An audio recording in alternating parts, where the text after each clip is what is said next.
Hello বন্ধুরা, কেমন আছেন? চায় রাজধানী শ্রীমঙ্গলে আপনাদেরকে স্বাগতম। আজকে আমরা চলে আসলাম ডলকি বিল। এই ডলকি বিলটা পড়েছে মূলত সোনারঘাট উপজেলা হতে প্রায় 15 কিলোমিটার দূরে আসামপাড়া রোডে। খুব সুন্দর একটা শাপলা বিল।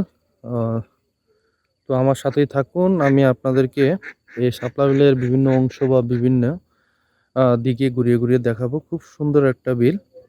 শাপলা বিলের যে সৌন্দর্য, এটা আরো ফুটে উঠেছে। যদি আসলে দিনটা খুবই ভালো হতো, রৌদ্র থাকতো, দেখতে আরো অনেকটা সুন্দর লাগতো। আমি আপনাদেরকে দেখাই। এই দেখুন, খুব সুন্দর একটা বিল। আর আপনারা একটা জিনিস দেখবেন, এখানে বিভিন্ন অতিথি পাখি বিভিন্ন সময় ঘোরাফেরা করছে। দেখুন, খুব সুন্দর, অসম্ভব সুন্দর একটা বিল। দেখুন, আপনারা দেখতেই পাচ্ছেন। তো আসলে যারা ভ্রমণ পিপাসু মানুষ, যারা আসলে ভ্রমণ করতে ভালোবাসেন, আপনারা সময় সুযোগ হলে এই বিলে আসবেন এবং এসে এই বিলটা আপনারা দেখে যাবেন। দেখুন, তো শাপলা বিল আর শাপলা বিল, শাপলা ফুল আর শাপলা ফুল, অসম্ভব সুন্দর একটা বিল।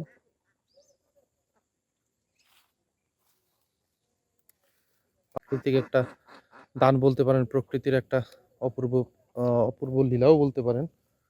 সুন্দর, অনেক সুন্দর একটা বিল। দেখুন, তো আমার পাশেই থাকবেন। সময়টা তো পদ্ম ফুল ফুটে না, কিন্তু পদ্ম পাতার মধ্যে বিভিন্ন ধরনের প্রজাতি রয়েছে, জলজ উদ্ভিদ। তাছাড়াও এখানে দেখুন শাপলা ফুল খুবই সুন্দর, অনেক সুন্দর বলতে পারেন।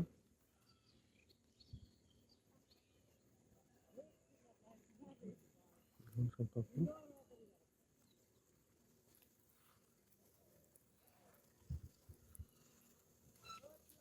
এখন আর একটা পাশে আসলাম, এই পাশ থেকে আসলে আপনাদেরকে দেখাচ্ছি এই শাপলা বিলের আহ, যে কতটুকু সুন্দর, সেটা আমি এখান থেকে আপনাদেরকে দেখাবো।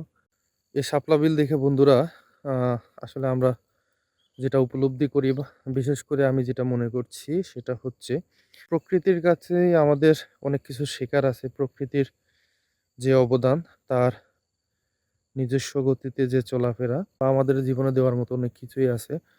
অসম্ভব সুন্দর। এই জায়গাগুলোতে না আসলে আসলে বোঝা যায় না। দেখুন, যারা ঘুরতে ভালোবাসেন, যারা প্রকৃতিকে ভালোবাসেন, আসলে প্রকৃতি কত সুন্দর, প্রকৃতির কত অপরূপ লীলার মধ্যে এই একটা অংশ হচ্ছে শাপলা বিল। এখানে যে বিষয়টা, সেটা হচ্ছে বিভিন্ন ধরনের অতিথি পাখি এখানে চলাফেরা করছে। ওই যে দেখুন, উপরে উঠছে, অসম্ভব সুন্দর। এই যে পাখির ঘোরাঘুরি, কিচিরমিচির শব্দ, আহ, এটা হচ্ছে এই বিলের সৌন্দর্যটাকে আসলে আরো সাফল্যমণ্ডিত করছে এবং অনেক সুন্দর করে উপস্থাপন করছে। প্রকৃতি চলছে তার আপন মহিমায়। প্রকৃতির কারণেই এই শাপলা বিলের সৌন্দর্যটা আরো অনেকটা বেড়ে গিয়েছে। এই লেকের চারপাশটা হচ্ছে চা বাগান। এই এলাকাটা হচ্ছে চা বাগান অধ্যুষিত একটা এলাকা। চা বাগানে পানি আহ, দেওয়ার জন্য বা চারা গাছ সংরক্ষণ করার জন্য এখানে আসলে পানি, এই জলাবদ্ধতা, এটা আসলে কৃত্রিমভাবে তৈরি করা, এখানে বাঁধ দিয়ে তৈরি করা হয়েছে। এই বাঁধের এই অংশটুকুর মধ্যেই পড়েছে এই বিল। আর এই বিলেই আপনি দেখতে পারবেন শাপলা ফুটে আছে। এটা আসলে কৃত্রিমভাবে এখানে তৈরি করা, আহ, যার কারণে এখানে যে বিভিন্ন ধরনের জলজ উদ্ভিদ দেখা যায়।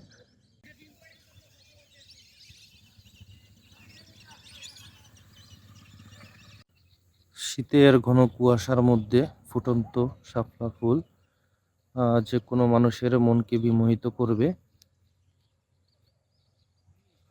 কারণ যারা প্রকৃতিকে ভালোবাসেন, যারা প্রকৃতির মধ্যে হারিয়ে যেতে চান, বা যারা প্রকৃতিকে নিজের মতন করে উপলব্ধি করে তাদের জন্য অনেক সুন্দর একটা জায়গা। এখানে বিভিন্ন ধরনের অতিথি পাখি শীতের সময় ঘোরাফেরা করছে। আপনারা হয়তো শুনে থাকবেন এখানে কিচিরমিচির শব্দ পাখির। এই ডলকি বিল চা বাগানে আসবেন, এই শাপলা বিল দেখবেন। তারা যেন এটা হচ্ছে একটা প্রাইভেট প্রপার্টি বলতে পারেন, নিজস্ব একটা চা বাগান। তো এখানে যারা আসবেন তাদের জন্য কিছু নির্দেশনা বলি অথবা গাইড নীতিমালা আছে। যারা আসবেন তারা এখানে ১ নাম্বার যে বিষয়টা হচ্ছে সেটা হচ্ছে চা বাগানের কোনো ধরনের ক্ষতি করা যাবে না, কোনো ধরনের ডালপালা ভাঙতে পারবেন না, এবং গাড়ি যোগে যারা আসবেন গাড়িটা আসলে একটু দূরে রেখে আসবেন। কারণ হচ্ছে এখানে যাতায়াতের যে প্রতিবন্ধকতা এটা আসলে তো কখনো সৃষ্টি করা যাবে না। এটা সবাইকে আসতে দিতে হবে, সবার জন্য দেখার সুযোগ করে দিতে হবে, যাতে ভালো মতন এই জায়গাটা সবাই আসতে পারে এবং উপলব্ধি করতে পারে। তো এটাই হচ্ছে বলা। তো সবাই এই বিষয়টাকে মাথায় রেখে এখানে আসবেন। তো বন্ধুরা, যারা ডলকি বিল শাপলা বিল ঘুরতে আসবেন, তো আসার পরে এর আগে আমি আপনাদেরকে বলেছি কিছু বিষয় আপনাদেরকে অবলম্বন করতে হবে, কিছু বিষয় সম্বন্ধে জানতে হবে এখানে আসলে কিভাবে আসবেন, এবং এখানে আসার পরে যে প্রতিবন্ধকতা আপনাদের সৃষ্টি হতে পারে বা যা আপনার যা যে বিষয়গুলো আপনারা দেখতে পারবেন বা দেখতে পারবেন না। তো আমার সামনে একজন চাচা রয়েছেন, উনি হচ্ছেন এই বাগানেরই বিভিন্ন বিষয় উনি দেখভাল করেন, পরিচর্যা করেন। উনার নাম হচ্ছে আব্দুল মালেক। তো আসলে এখানে আসার পরে যে বিষয়গুলা আপনারা করবেন না, এটা উনার মুখ থেকে শুনুন। চাচা, কি এখানে কাজ করা যাবে না বলেন তো আমাকে এখানে একটু? কি কাজ করেন? এমনি মানুষ আসে, দেখবে, ঘুরাইবে, ভিডিও করবে, ছবি তুলবে। তবে এখানে ফুল ছিঁড়া হইতো না, আর গাড়ি ঢুকানি এখানে যাইতো না। মানে বিশেষ করে যারা আসবে হুম। তারা এই বিলের যাতে সৌন্দর্য নষ্ট না হয় না সেজন্য হয়, হ্যাঁ। ফুল ছিঁড়া যাবে না। না, আর গাড়ি গাড়ি এখানে ঢুকানো যাবে না। গাড়ি গাড়ি ওই বাইরে রাখে, ওই তো কিছু দূর রাখেন। কিছু তো দূরে রেখে এখানে হয়, আসতে হবে। হয়, হয়। অবশ্যই আমার এই চাচার কথাগুলো মনে রাখবেন, এবং যদি আপনারা আসেন অবশ্যই এগুলো আপনাদেরকে কারণ প্রাধান্য দিতে হবে। কারণ এটা যারা দেখভাল করে এরার লেগে ক্ষতি হয়তো একটা দুইটা গাড়ি আইয়া যদি বড় সাইবে ফাইলায়, তাদের আর যে কাটতে দিব। তো বুঝছেন? বন্ধুরা, আপনাদেরকে আমি আগেও যেটা বলেছি সেটা হচ্ছে এটা হচ্ছে চা বাগান অধ্যুষিত একটা এলাকা। এই চা বাগানের মধ্যেই হচ্ছে এই লেক, যার কারণে হচ্ছে প্রাইভেট প্রপার্টি, এখানে ইচ্ছা করলে সব সময় সবকিছু করা যায় না। যার জন্য এই বিষয়গুলো আপনারা খেয়াল রেখে নিয়ে আসবেন। তো চাচা, আপনাকে অসংখ্য ধন্যবাদ। আচ্ছা। আপনি ভালো থাকেন। তো বন্ধুরা, অবশ্যই আপনারা এই বিষয়টা শুনেছেন এখানে আসলে কিভাবে আপনারা আসবেন, কিভাবে আসবেন, এবং কোন বিষয়গুলো আপনারা মাথায় রাখবেন বা খেয়াল রাখবেন। তো আজকের আজকের মতন সবাইকে অসংখ্য ধন্যবাদ আমার সাথে থাকার জন্য। তো যারা আসলে আমাকে পছন্দ করেন বা আমার পেজের সাথে আছেন, তো আপনারা বেশি বেশি করে আমার পেজটাকে শেয়ার করে দিবেন এবং অন্যকে দেখার সুযোগ করে দিবেন। তো সবাই ভালো থাকবেন।